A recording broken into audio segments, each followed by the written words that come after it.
Welcome into another Sharks preview here, the annual tradition on Teal Town, USA, where we are joined by Brodie Brazil from NBCSN, and he'll be running our audio effects tonight. Sorry, that was me. That was me doing that. No, that's fantastic. This is our annual thing. Obviously, things are a little bit different this go around, if you will. A little slight different. Do you have the usual thick pack that you usually have yet that gives you all the data and everything? Oh no! In fact, honestly, I just pulled up the 41-man training camp roster just to be sure. I'm basically working on a list of names right now, and that's all I have. And I've seen none of practice like you have. Well, minus the social media clips. Yeah, you're right. This go around is going to be a lot different. But I think this part might be the same. Like, I'm here at home. You're here at home.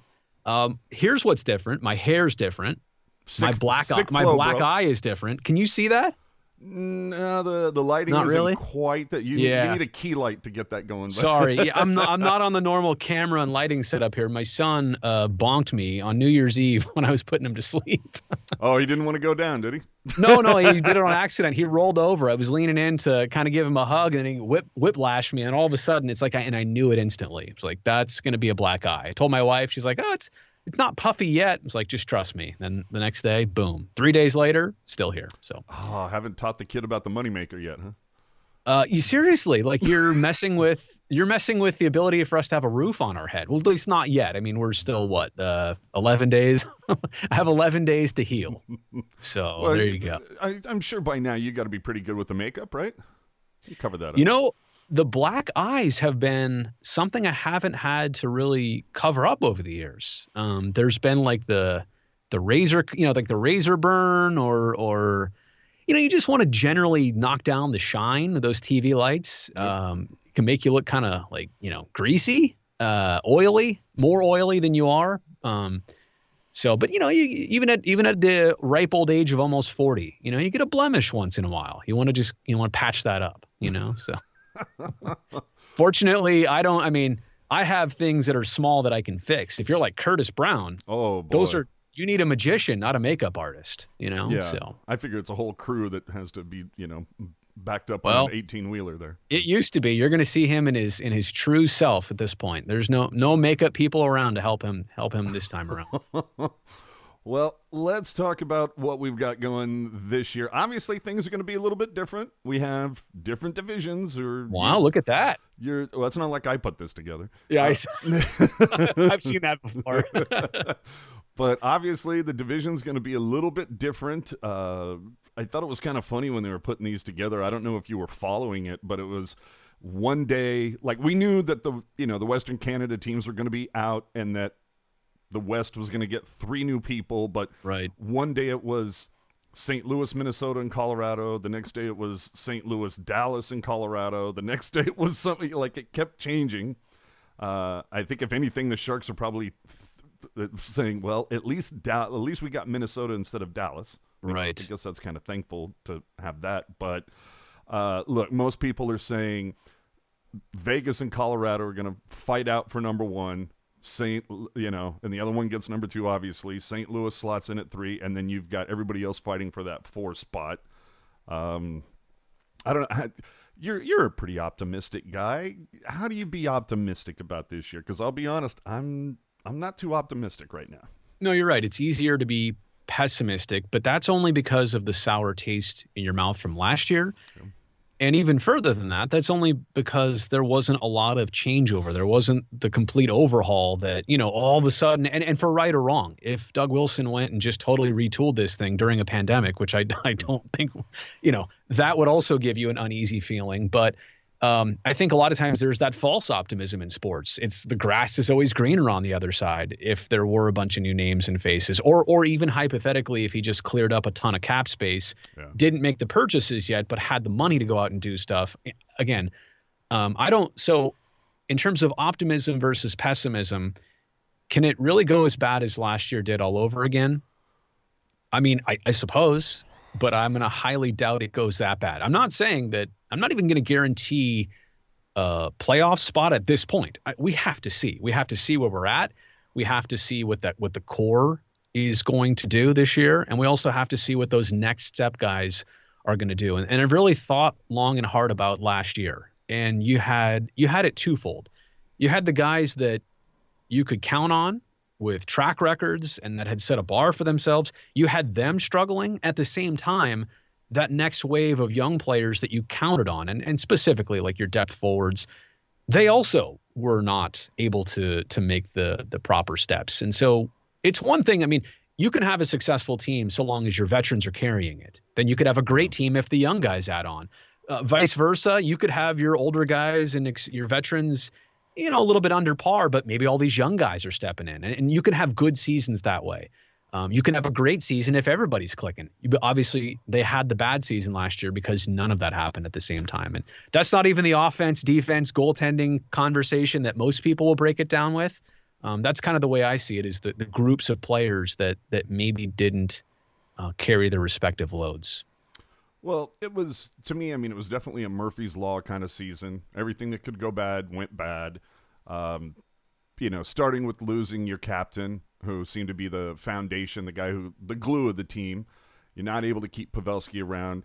The team goes from second in scoring to 27th in scoring. And the defense, not good, despite being the most expensive defense in the NHL.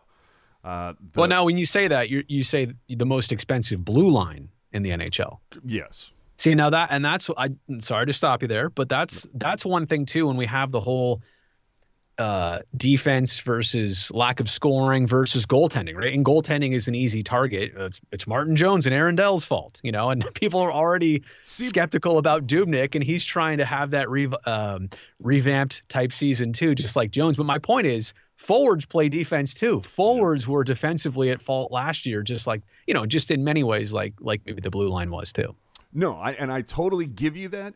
And yes, just statistically, numbers wise, yes, Jones and Dell needed to be better. That just had to happen. But the thing that I will always point to regarding that is if you go and look at Dell and Joner's numbers last season and the previous season, they're nearly identical. Yeah.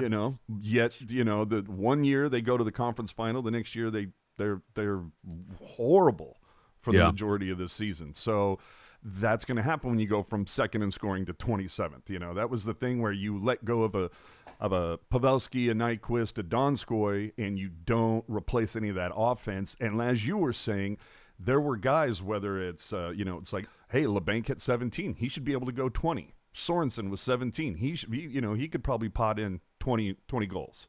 Yeah. And I feel like there were some guys that the Sharks really were high on, whether it was Shlevsky, Chekovic, or whatever, who didn't even see any time in the NHL. Yeah. And what's funny is Gregor didn't get a lot of pop yet. He was the guy who got the most starts. Right. So. Well, and even like Middleton defensively, or, speaking from a D-man perspective, there's a guy that got hurt the first or second game of the year. And he was like their plan, right? And then he comes back and 2 games later again gets hurt. He's just the most unlucky poor guy, that in the way the season played out. And then he was probably ready again to come back when the season shut down. Hold on. So, are you talking to Middleton? Or do you mean Dalton Prout? Middleton. Okay, I'm trying to, because I thought Jake Middleton, wasn't he the one that had like the horrific knee injury? Yeah, on like opening night, right? No, I thought that was like about. I might be getting my injuries mixed up. I just remember there was an early injury and there was a mid-season injury. Well, mid-season as it ultimately played out by March. If I remember correctly. And you know what? That's the other thing. Dude, the season, that last year felt like it was 5 years ago. Well, we're talking about stuff, right? Like if I'm talking about October, I'm talking about October of 2 years ago now. Right? So You're right. I'm not even talking about October like 3 months ago or 2 months ago. So that's another thing. Look, 10 months without playing a game, maybe that's a good thing. I'm sure we can get into culture stuff. Forget on the ice strategy and what players are capable of. I don't think it was by any mistake that all that came out. And I spoke to most everybody over the off season, if you will, for this team. And not that was my main focus or point of conversation, but it came up in a number of ways to let you know that there was something not right just in terms of responsibilities and just buy-ins. And look, when a team goes that bad, the wheels fall off pretty fast. But I want to say this, when you talk about like repairing a culture or this or that, I think that like it's almost instantly taken as a negative. Like guys hate each other and they're slashing each other's tires. Like it's not that. I think what happens is when a team struggles and there's so many leader-ish type players in that room and they all look at each other and be like, I'm a leader. Look, I'm going to step up. I'm going to take this because I've been here before. I'm going to take this bull by the horns. I got you guys. Well, then the problem is I'm doing that. So are you across the way. So is he. And all of a sudden you get that. That's the fractured part that I think, has been referenced. And so it's not like a selfish thing where people are trying to be the star and they're trying to get their points and they're trying to get their numbers and build their stats. Really, realistically, I think there's so much ownership that it was going in those bunch of different directions. And so, like I said, I know and I'm not trying to here dispel it. I don't, I'm not diverting. I don't know anything. I'm just saying from everything I read in body language and everything in between quotes, I think it's more of a fact of too many people care and tried to make it right on their own versus buying into one system and sticking with it. Yeah. No, I would agree. And to be honest, I kind of, at least in the moment, I felt PDB was kind of scapegoated a little bit in this. Well, but that's not new in sports, right? No, I mean, not at all. Can't fire the players. Well, and when you still look at the roster and you're like, wait a second. I mean, and we did. You look at that team last year and say, now they kind of have to prove that they're not that team. Logan told me that flat out the other day. But when you looked at their roster and that season, going south, as you referenced, in December of last year when Pete got fired midway through, it's like this team is better than this. And so that's probably, look, it's not probably, that is part of the process of professional sports where the head coach is the easiest one to try and, to make a change and try and jumpstart things. Mm-hmm. And Sharks Last from our chat saying Mids was injured in March. So, yeah, I don't remember him getting injured early on. I don't remember him being on. Let me go back. I was going to say, I don't remember him, I don't know if he got injured with the CUDA because, wait a minute. Didn't, there was definitely some differences in defense early on because wasn't, Shimmick, was Shimmick on the opening night roster? I think he was, if I remember correctly, he was like a couple weeks into the season. Yeah. So that's, is that right? Yeah. Like he was I remember them saying like, oh yeah, he's on target to start opening night. And then it was like 2.5 weeks later, he finally slotted in. So yeah, I just, obviously it was Dylan, Ferraro, Carlson, Vlasic, Burns, Braun. You almost said Braun. Yeah, I know. I almost did. No, I'm just kidding. No, wait a second. Right here. Jake Middleton played on October 4th. Wait, yeah, no, that's last season. Again, this is the trip out part. It says 2019. I'm like, wait, that was 2 years ago. No, that was last season. He played one game against Las Vegas. I think that's where he got hurt. And then he came back December 17th, 21st, 22nd. And then got hurt again because he didn't play until February 20th. And then he played February 20th to the 29th, and that was it. Yeah. Well, and it was right in there where you had that God, that was an ugly looking injury. Right. Okay, so that was so you know what? It was the injury was the second time that he missed time. That's what we're talking about here. Gotcha. Now I get it. Sorry. No, okay. Hey, I was trying to figure it out too. That's been the weirdest thing with this pandemic is last season, like I said, feels like it was 5 years ago. You see what happens though when I don't have those 45 pages of pre-prepared notes from NBC Sports. Right? No, but I mean, in reality though, again, it just goes to show you though that a player like that, and this is what I'm interested to see is which of these guys can step up this year. And look, I mean, is it a Noah Gregor? Is it a Suomela? Is it a Latunov? Like I could throw so many different names out here, and that's a good thing, because there's players that you've seen just a little bit of and flashes of, to know that, all right, there's capability here, and you see how the team is, what you see, what they see in them. But you're going to have to, like, to really have a playoff season, if that's what we're talking about here, you're going to need some of that. You're probably not going to be able to have only a top six that is reliant in terms of expectations. And I think the blue line, honestly, whoever that 6D man is, so long as everybody stays healthy, you got Šimek and Burns, you got Carlson and Vlasic, and you got Mario Mario, whatever he feels like being called on this Sunday. Yeah. He doesn't even know. And whoever he pairs with ultimately is the sixth guy. Like, could be Knyzhov, could be, there's a bunch of different names. Yeah. Sounds like it's kind of an open casting call right now. But that part, like, if you're really looking at this team and if you're a playoff team, you're looking at that part saying, we're locked. Like, we're good. And I don't want to talk about who's your seventh and eighth guy and injury. Like, let's not get that far yet. You might need that if you want to go, real and make a real playoff run. But I'm just saying, if you're going to have a good season, you need those at least 5 that are inked in right now. You need that to be solid. You just do. Yeah. So, well, and who's to say Ryan Merkley doesn't get a look early on?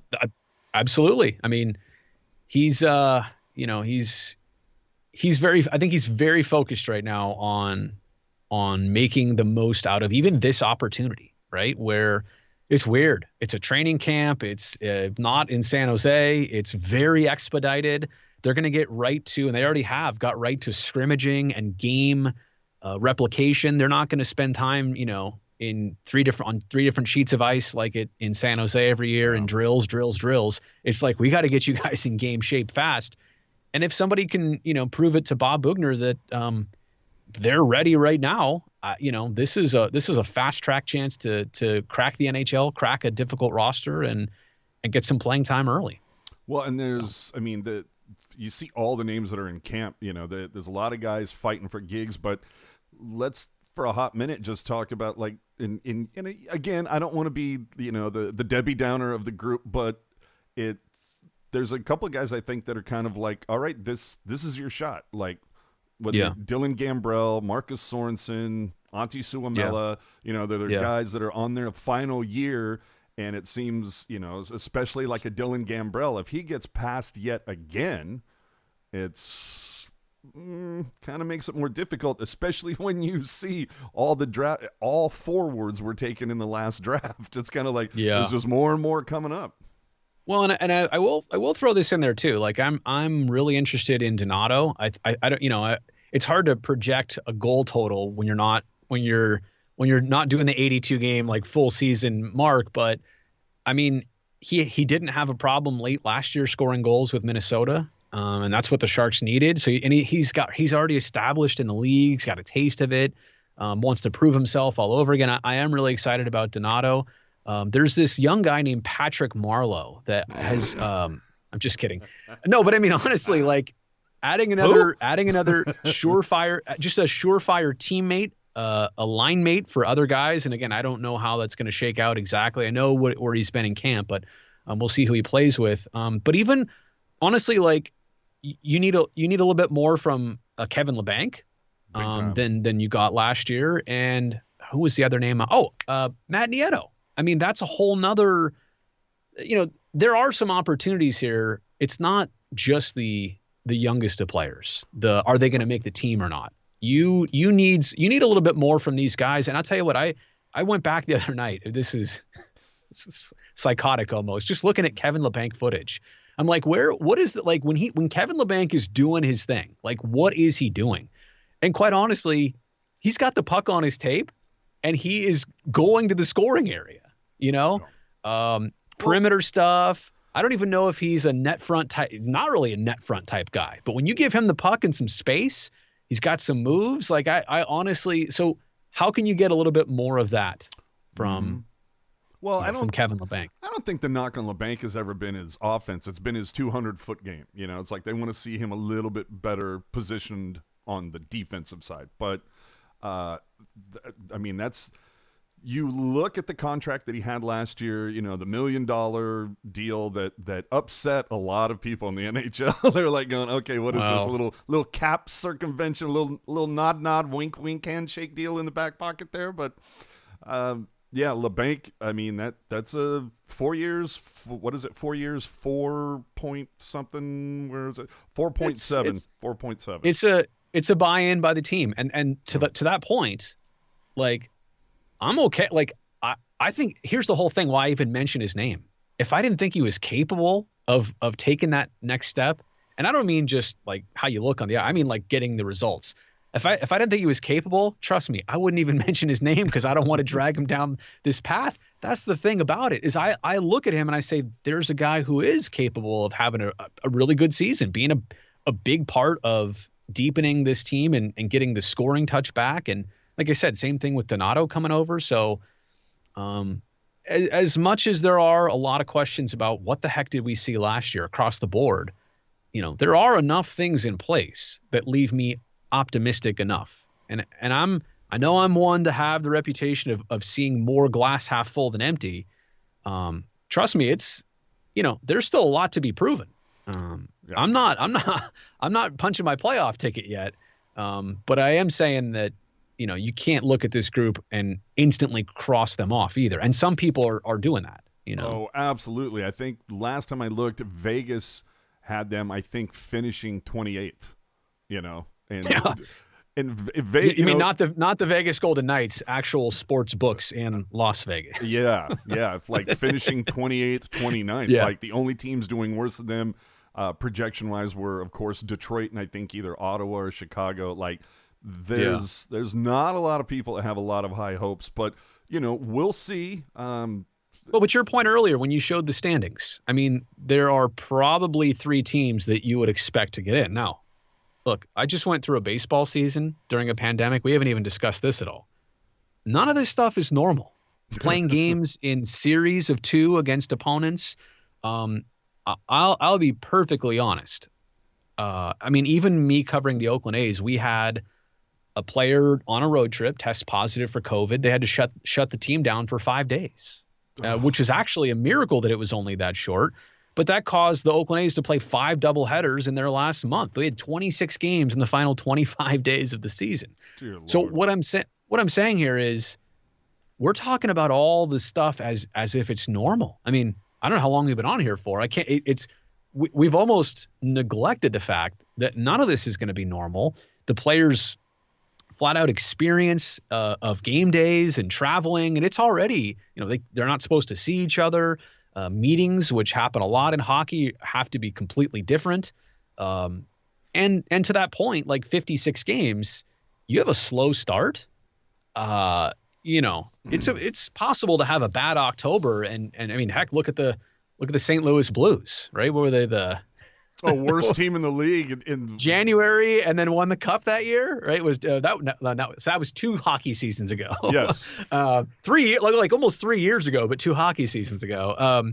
But yeah, like worst record in the league in January, and they were able to turn it around. Look, this can't happen. That's not going to happen here, So I doubt you see that happen anytime in our lifetimes. No. That was an anomaly, but yeah, but that just goes to show you over 82 how you can dig a hole and get back out of it. So my point is that even those 3 that you think are going to get in from the is it called the West, by the way? Haven't even the Western Division? Yeah, no, it's essentially West, Central, East, and North. Oh, look at you with the graphics. One of those teams may not get in, and I wouldn't be surprised if one of them that you didn't think was going to get in. And I think Arizona, turnover is a given with everybody, but if I recall correctly, they had a lot of things going for them last year. If I can remember that long ago. Yeah, but you also remember Arizona kind of had a little bit of turmoil this year where they actually had a little fire sale. Well, not so much a fire sale, but there was also like a draft pick that they ended up having to renounce. Oh, yes.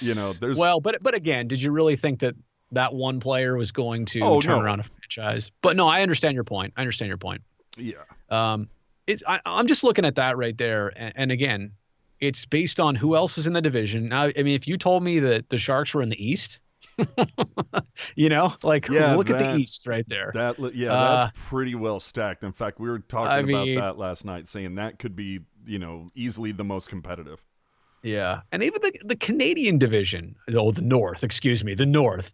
I'm calling it the Canadian division this year. Even their division is going to have a lot of competitive aspects to it. I think with Van being a lot better and on the up and up, and Toronto certainly. I mean, you got the dad and his two sons line with Jumbo and Well, Austin Matthews and Mitch Marner. yeah, Toronto seems kind of head and shoulders above the rest of the field, but yeah, to your There's point, enough other teams to be competitive there. You know? Well, and to your point, if Demko continues what he had going last season for Vancouver, that he could be their John Gibson, if you will, just a guy who can carry you through things, which, again, is hopefully something that we see out of Martin Jones or Dubnyk this season. And hopefully that healthy competition with Nabby getting full time with him, plus, oh my gosh, what's the other guy's name that's been working with them? It's like Adam, Francilla or something like that. Francilla, yeah. I forgot it. I'm spacing out in the moment right here. I know his name's Adam, but yeah, I mean there has been a lot of. These are things I should study, by the way, in the next 11 days. Really rushing into this hockey season, but no, I think there's a lot of things with just Martin Jones and Devan Dubnyk that are similar yet interesting yet compelling enough to make you think that. I mean, isn't one of these guys really going to shine this year? Again, am I saying this like romantically, but like you know what they've been in their careers, and I know they've trended rough in the last couple of years. But I know Dubnyk had a lot of off-ice stuff going on his final year in Minnesota, and I think once Alex Stalock took over, that it was a hard hill to climb. But I know he's so rejuvenated, in this opportunity, and I know he sees it in the same way that. It's not going to instantly be handed to him. In fact, Martin Jones probably just from a comfort factor is going to get more looks early on. But I wouldn't surprise me at all if Dubnyk can play his way into more playing time. I know this is that's the other thing too, right? Short season. You don't know if it, how can you ride a hot hand with more games in a tighter span? How do you what's the divide? I don't know. But I do know that. As with previous years, it's not slated out as much right now in terms of who starts. Yeah. Well, I think it's more open.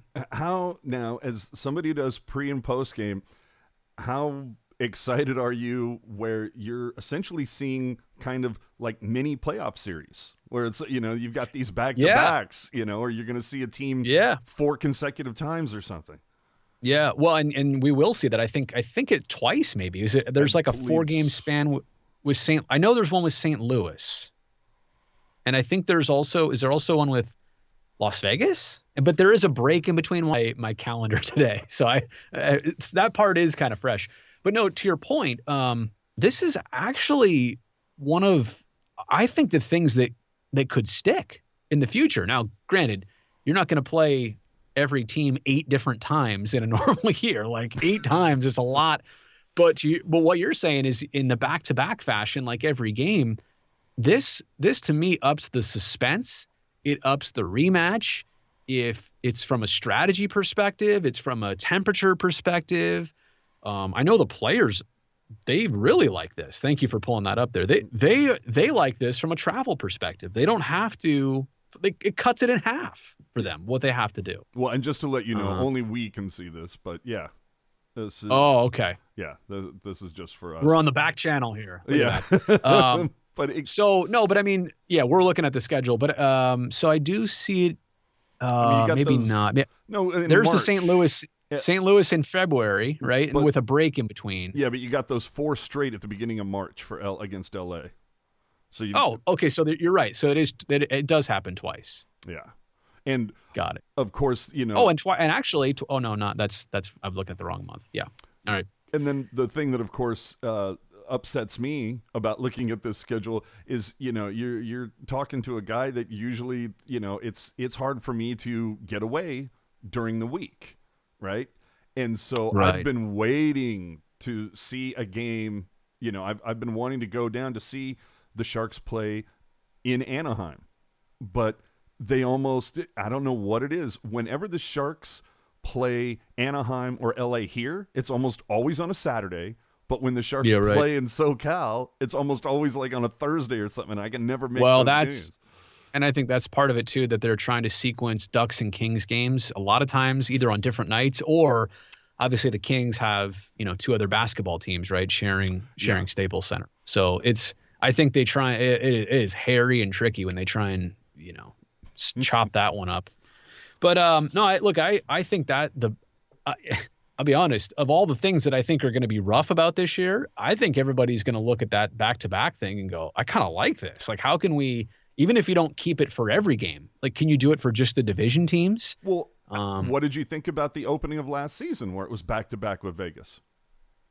But see, there was travel involved there, right? So I'm saying, like, I like the fact that you're flying into St. Louis and you're playing 2 games there, So I know what you're saying, and I did like that. I also didn't like the fact that the Sharks played all their games with Las Vegas like before Christmas last year, and then you weren't going to see them in the second half anyway. It's very top heavy, but I just think I think this might be one of the things that we really enjoy and take away from a year that is going to look a lot different in a lot of ways. Mm-hmm. Well, and it's funny you bring up the whole thing about like being done with Vegas by like New Year's. But I remember, was it the season before? I remember there was some weird season over the last couple of years where the Sharks played everybody, like they didn't see the Canucks until like Valentine's Day or something. Yeah. No, and it happens, right? Like you're trying to do 31 teams and odd numbers and this and that. You have to fall into the East plays West at their own venue, each time. And so there's so many things that have to fit into the puzzle. And then a couple years ago, every team gets that extra week off, right? The player mandated break. So no, I totally get it. I don't mind when, it's abnormal or it happens, but I like this. And from a covering it standpoint, it's going to make that second show for us so much, not easier. Yeah.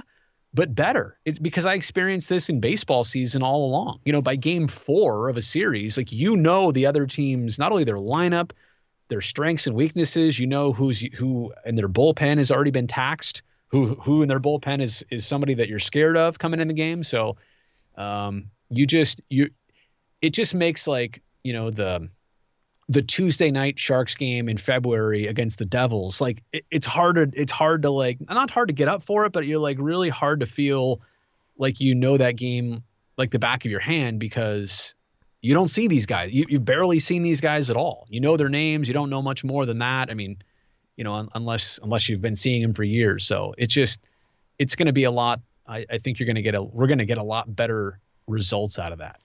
Yeah, well, and as you're saying, with seeing these players so often, like if you thought you were familiar with some of these teams beforehand, it's gonna goodness.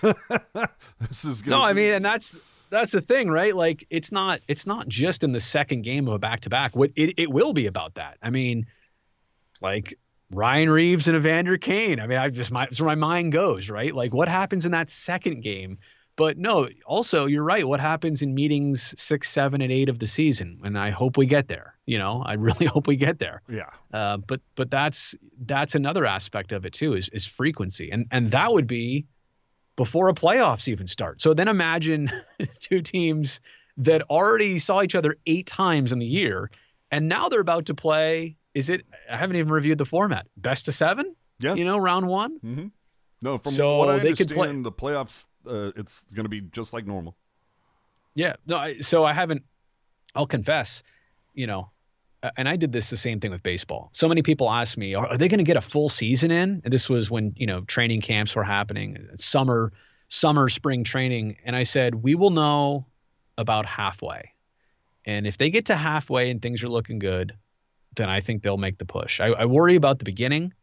I worry about the first half. And I would say the same here goes for hockey season under a totally different set of circumstances. The way our world is, the way that we hope there's going to be, now that vaccines are out, we hope that there's going to be some turning points for the better here come, springtime. So it's that same thing with the NHL in terms of getting a season done.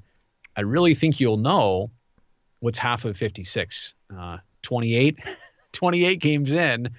I think we're going to have a pretty decent idea about how this is going. I was told there would be no math.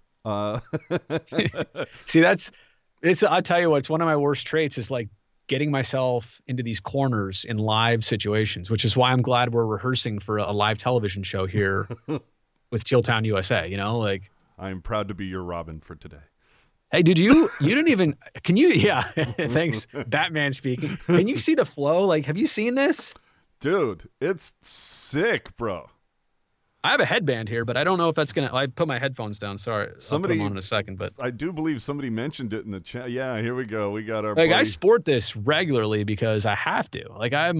That's full Andre Agassi you got going right there. Oh yeah. I also got a tennis racket for Christmas too, but that's a side thing. That was not intentional, but I dig it. No, I think I might bust out the headband, I think, at some point. The flow is going. I'm going for Marcus Sorensen level. I could just see lettuce. Now, back in the day before you were doing like pre-post, when you would actually be doing interviews at the tank and you posted video of like Burnsy giving you little nudges here and there and the guys messing with you. Back when they allowed me to go to the rink, yes. Yeah, I'll tell you, man.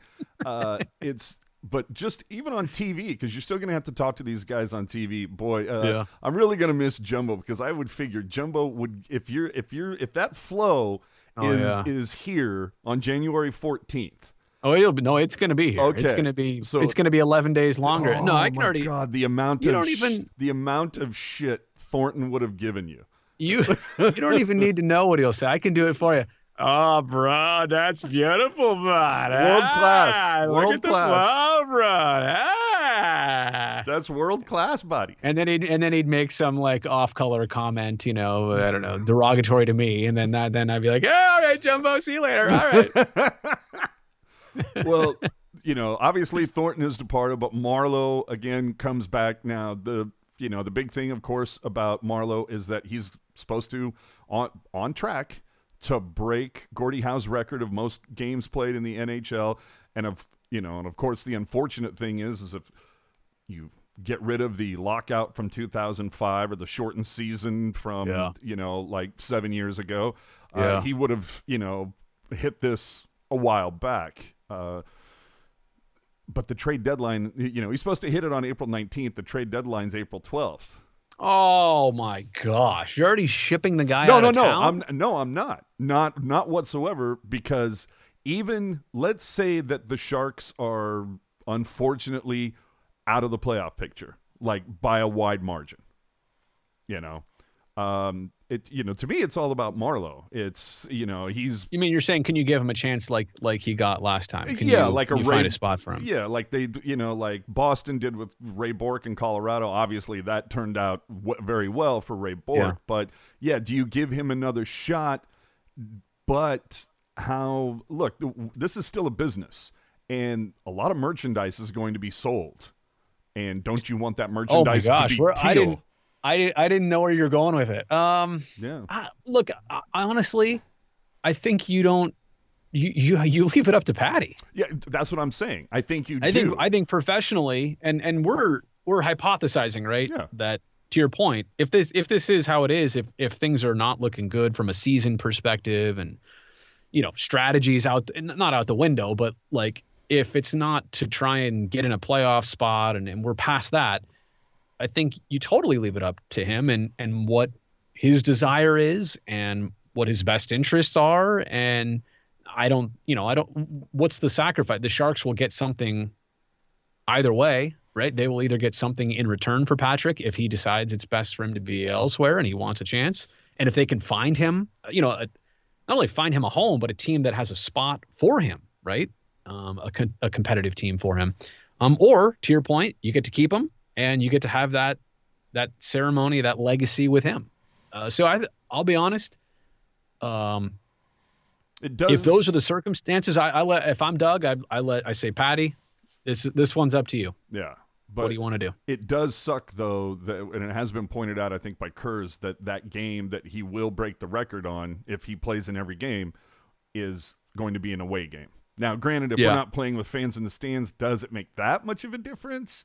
I don't know. It's going to either be in Las Vegas or Phoenix or Glendale, Arizona. Yeah. So. Hey, by the way, have you ever thought about the fact that, well, two things. I mean, isn't this supposed to be the farewell season of Arizona in the Pacific Division anyway? Yes. Right. So not only are we getting a full taste of a team that won't even be, like in the division anymore. Do you think any of this is karma for all that desert dog stuff we've been doing over all the years? Like desert dogs. And now it's like, where do you guys play? Arizona. And trust me, I'm not even, I know so many people and families with the team, and the last couple weeks and months have just been treacherous. I think for everything that you see in an interview right now, how's camp going? Oh, it's going great. I mean, the players have two ultimate sides right now, especially the ones with families.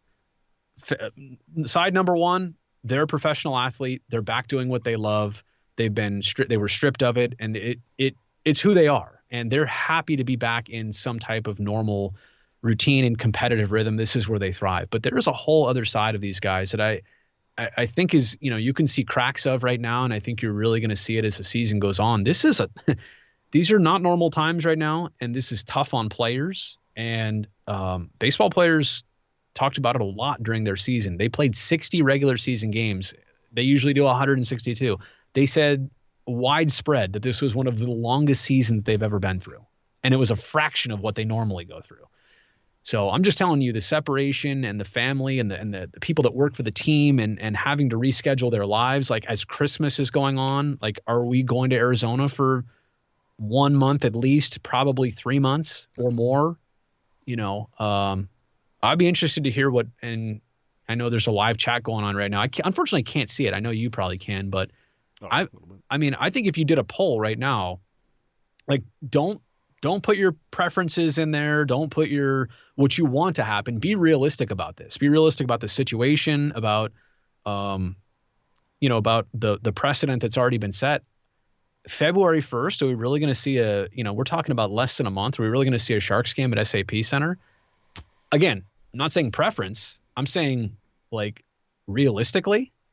And to go even farther than that, a game with fans, if we're not even allowing fans, if we're not even allowing a game to be played, that just goes to show you how far we are away from that next step. So, well, and you got to feel, I don't know.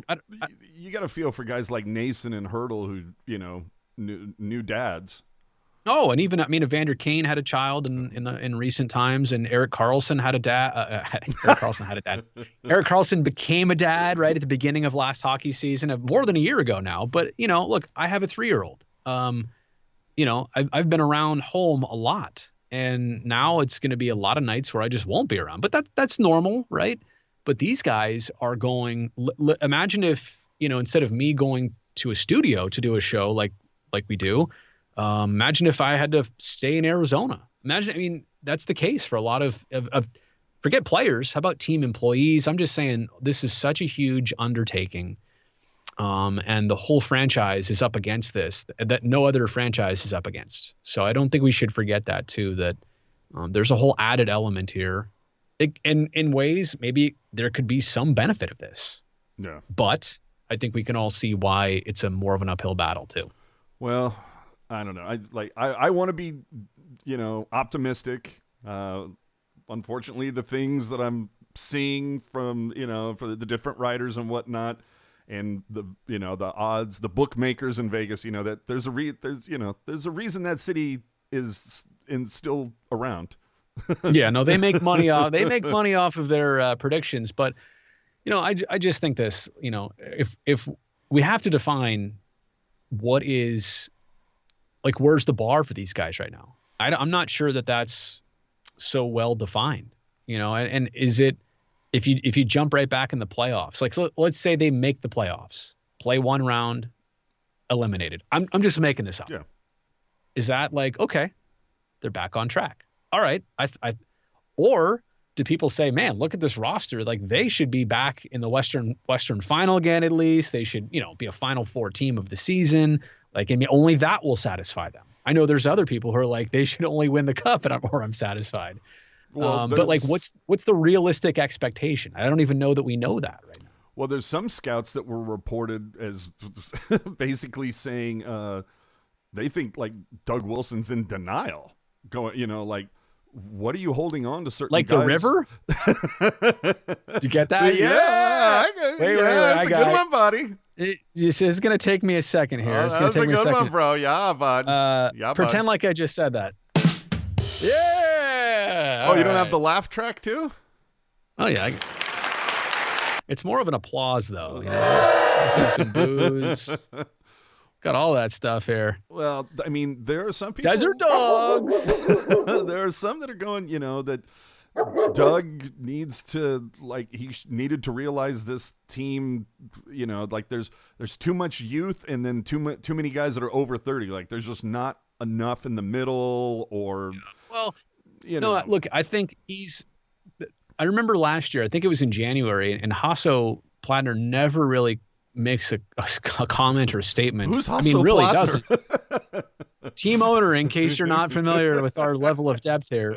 But I mean, the fact that he went out mid last year and before our world got turned upside down to say, I know things are crazy and I know this is not our team that we wanted. But there's a person who built this, and I trust him to get us back on this. I think that was reassuring so that at least you can cross off that element of where is this team at, right? I mean, what's their next 12, 18 months look like of who's in charge and who's making the decisions.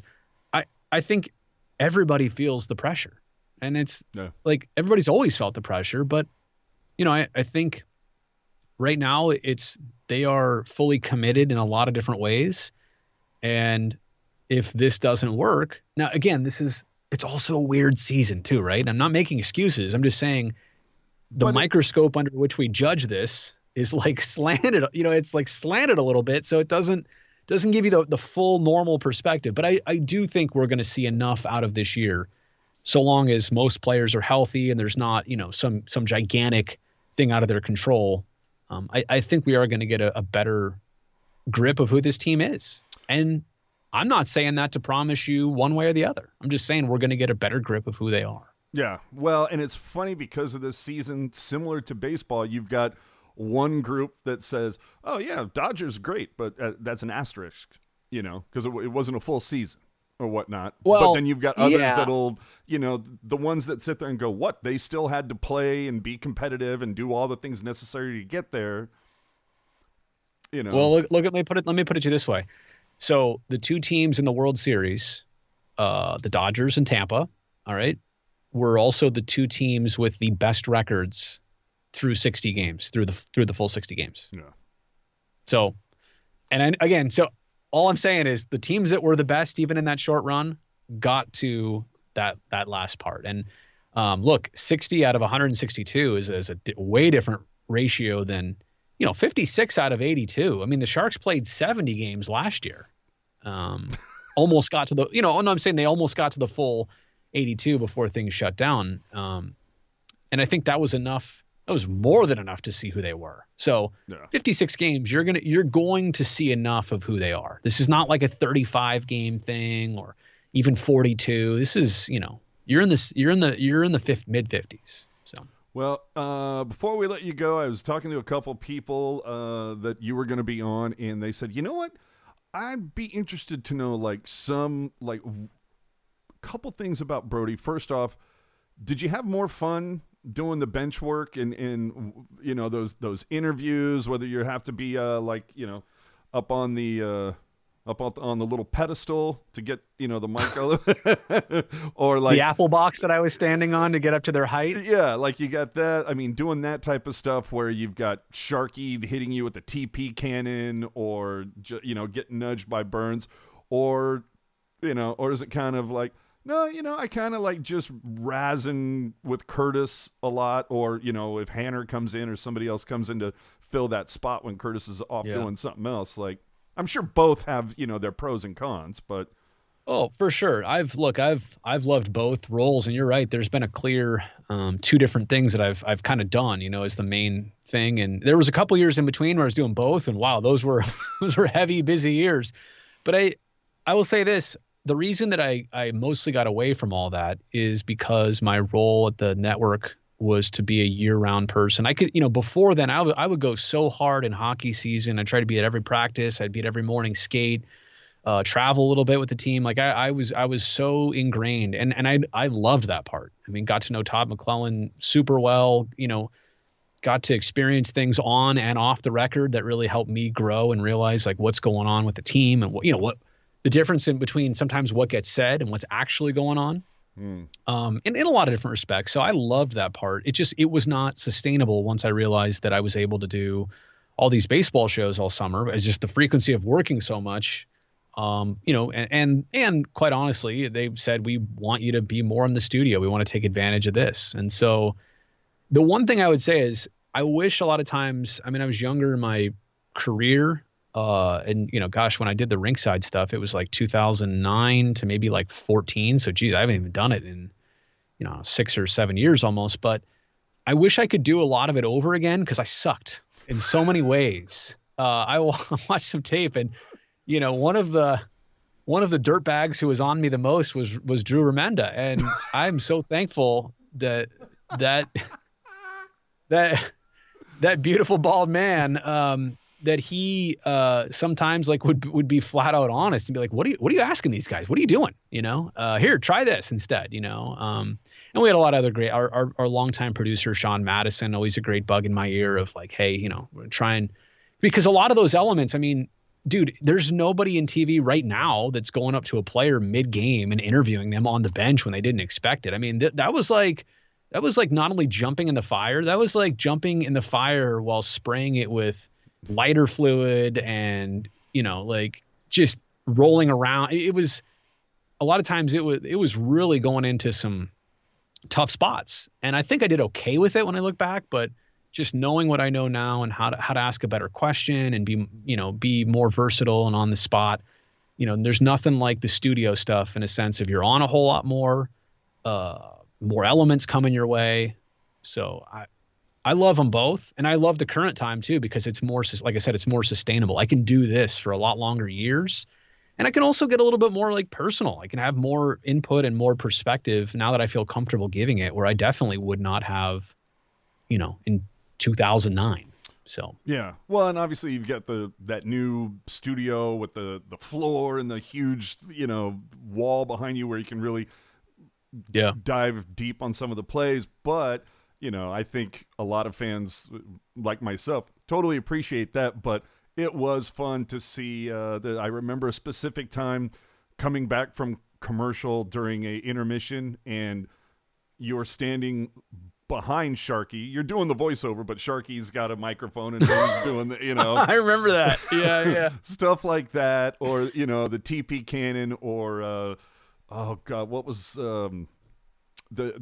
so many bench interviews where whoever you're talking to, they'd put their stick on my face and stuff. Or Jason Demers would do that, Bernsey. Or they'd mess with another player that's off camera is messing with the player that's being, they're holding the stick up in front of the guy's face so you can't really see him, stuff like that. Right. A lot of the goofy stuff, but yeah. And then you mentioned Ty 99, Drew Remenda. And how many times did he get you with his little telestrator on your knot? I think it was a couple times. Yeah. We would have so many conversations about shoes and ties and belts and like accessories. Look, I don't know if I've ever told you this before. I'll say it right here. This guy used to iron his shoes. Okay. Yeah.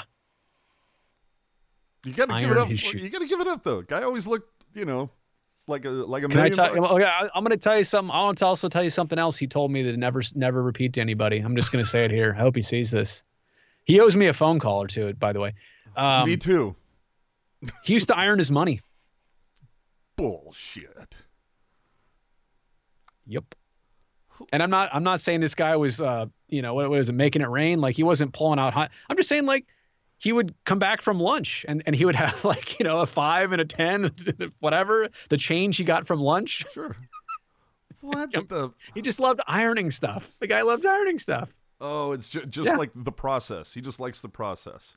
He likes ironing. He's how he got ready for it. He would sit in our little office. We used to have an old broadcast office there. It doesn't exist, or they got moved, but we would have some great talks in there, man. It was like a dressing room, and we'd be in there, hours before the game, just like players were. So learned a lot from him, from Bakes, from Hetty when he joined, and even honestly from Honor and Ruzi. Like, those guys like are a wealth of information, resources, and just experience.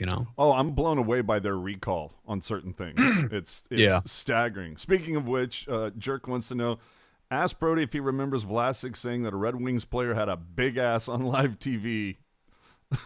I think he was talking about Dan Cleary way back in the day. I think I said something about Dan Cleary, and he's like, well, he's got a big ass. And I remember just holding the microphone, right? And I can't remember if that one was live. A lot of times we would tape them. The game would go to commercial break. The camera would find me from up above. They'd follow me on the bench. I'd, tap the guy, like, hey, you're all good? Okay. And, put the mic around him. And I remember when he said that, I looked up at the camera in a moment of like, can he say that? Are we going to run that? Thanks, Mark. Bye. Anyway, so, yeah, no, I do remember that. It's funny. Some of the stuff, I mean, I did hundreds of those. I did, thousands of interviews over those course of years, and some stick out. I bet you could show me dozens of them, and I wouldn't even remember it. Or one of my favorite stories that you had. I think was it Gomer, that you're just like, hey, you. Oh God, I forgot his name. So, like, the ultimate brain fart moment, and here's the trip. This one was taped. And I was like, I'm just rolling with it. Like, I could easily stop down, told the truck, hey, let me try this again. But yeah, I was like, I got so tied up in, I remember it was a day game, like a rare Saturday day game. Hey, second intermission here at the tank, Sharks ahead of whoever, 3-2. I'm here with Sharks forward. And I look at him and he looks at me, and my mind just, like, I've never had it where my mind just screeched to a halt. Like, Sharks forward. And about that second period, Scott Gomez. And then he go, and I love the Gomer, years later, when I really got to know him, he's like, but in the moment he called me, he's like, you forgot my name, didn't you? I was like, yes, I did. That's awesome. I mean, that's never happened again. But, it's like those moments where you and I could be talking about somebody and we're like, oh my gosh, what's the guy's name? But the problem is we're on, right? Yeah. So, it's only human. I've learned that so long as you're not making stupid mistakes over and over again because you're incompetent, I think to show the human side of we all make mistakes, and especially like now during a pandemic when our brains are all over the place anyway, that people are gonna do their best, but they're not always gonna be right there. Yeah. We're all imperfect individuals. Flubs happen from time to time, and that's what the blooper reels are typically funnier than actual shows some days. Relatability is huge, and also this, you want to give people the moments that inform them, educate them, make them remember. I mean, you want to create memorable moments. Like, that's when you're doing your best television, right? And it's unfortunate. I just told you I did hundreds of interviews I can't remember. That's not good. I want to do as many as possible as I can remember. That means there was something good, interesting, insightful about it that we took away, from it. So that's kind of the mindset. Well, and you've seen them on the Teal Town Twitter account. We've gotten some amazing GIFs of you and Curtis doing silly things in the studio. Yeah. So even those are always the best, the most fun. Those are like gold. I agree. It may be a while before we get to be in the proximity again, but yeah. I'm glad they exist, and they will happen again. Well, thank you for joining, but we're going to do a little digital janitorial here for a hot second. Remember, follow us on all of our social media platforms, whether it's Twitter, Instagram, Facebook, Reddit, YouTube. You guys have a Reddit? Yeah, we do. A subreddit? Is that what it's called? Yes, sir. We don't. How do you get that? You just go in and make it. Really? Yeah, we can talk about this off air, but yeah. Oh, sorry. Keep going. Keep going. No worries. Sorry, I didn't realize you had. I gotta whatever. Subscribe to that or follow that. All right. Yeah, absolutely. Good stuff. And as always, don't forget, if you ever miss a show, you want to hear it again, find us on any of your favorite podcast platforms, and the content always available at tealtownusa.com. And make sure to subscribe to the YouTube channel. So, Brodie, any final thoughts? Anything that we can look forward to? Is anything being produced content-wise from NBC between now? Like, will there be kind of any type of a primer? Anything? Like a preview show? You know what? To be perfectly honest, with the nature of how this season is jump-started and the fact that we're only 11 days away, Yeah, I was gonna and we're all trying to be safe, the answer is no. But we will be ready, when it goes for real. And I like I said before, as with the hockey season, you're going to see a lot of different elements. You're going to see a lot of people, I don't want to say winging it, but they're not in their normal rhythms. I think that's the same for any sports production that you've been watching in the last couple months, and especially those moving forward. So hang with us. We're there along for the ride. We're lucky to have, a team that's, when I say the broadcast, that knows each other, that's been around. So hopefully that part of it can remain as unchanged, as possible. Well, and, as certain teams had summer where they were able to play, minus the 7 teams that were out. Right. But you did have some experience with baseball, whereas, Randy and Hetty and Ruzi kind of been off for a little bit of time. Are you saying I might be more that they may be more rusty and I might be more like, game ready? Not look, you know what though? It's going to be one of those things where a season like this, game number 1 for all of us is going to feel so weird. And game 2 is going to feel better, but still not there. But like game 5 or 6, we're going to be like, okay, all right, we got this thing down, but that's just us. I worry about how all the teams are going to be like that, So, well, and but I would imagine Ruzanowski is breaking in a new partner with the departure. Yeah, of I don't know. Jamie I don't know. Baker, so. I don't know the status of how, I barely know what we're doing. I mean, just because, like I said, there's so many different variables and audibles that need to happen, So I don't know. I don't know what he's doing, but But yeah, everything's going to be a little bit different. Yeah. In regards to the actual productions. Yeah, I don't know if you follow Seto on social media, but a day or two after Baker's departure was announced, Seto put out a cryptic little tweet where it was just a microphone icon and the eyeballs. So I don't mean to break news here, but I don't know that that's Seto. Really? Yeah. Well, I wonder what that tweet was. Are you talking about Twitter? Yeah, yeah, Twitter. Yeah, oh, you don't think that's his actual? He's behind that? Yeah, I think he hopped off it for good. Was it like his same name or something? It's the Twitter account we've always followed. Yeah, I think somebody might have recreated it. Somebody's messing with people. Just so you know. Oh, good enough. I think he and I talked a while back, and like a long while back. And because I think I said something similar, like, oh, I saw something you tweeted. He's like, what? So I'd have to double check with the old guy. I haven't talked to him in a bit, but yeah, we'd have to confirm that, just so you know. Cool. Well, thanks for joining us, and I guess we'll kind of catch you in what, about 11 days or so? 11 fortnights. Am I saying that right? Or is that fort? I don't even know what a fortnight. It's a video game. I know that, but right. Yeah, 11 nights. I'm just trying to sound fancy. I gotcha. Yeah, 11 nights, and then basically every other night after that. So there you go. So thanks for watching, everybody, and well, I'm sure we'll have some sort of divisional preview show between now and then. So keep an eye out for that. I'm sure Landy and Puck Guy and all those guys will be rolling with that. So have a good night, everyone, and we'll see you all next time.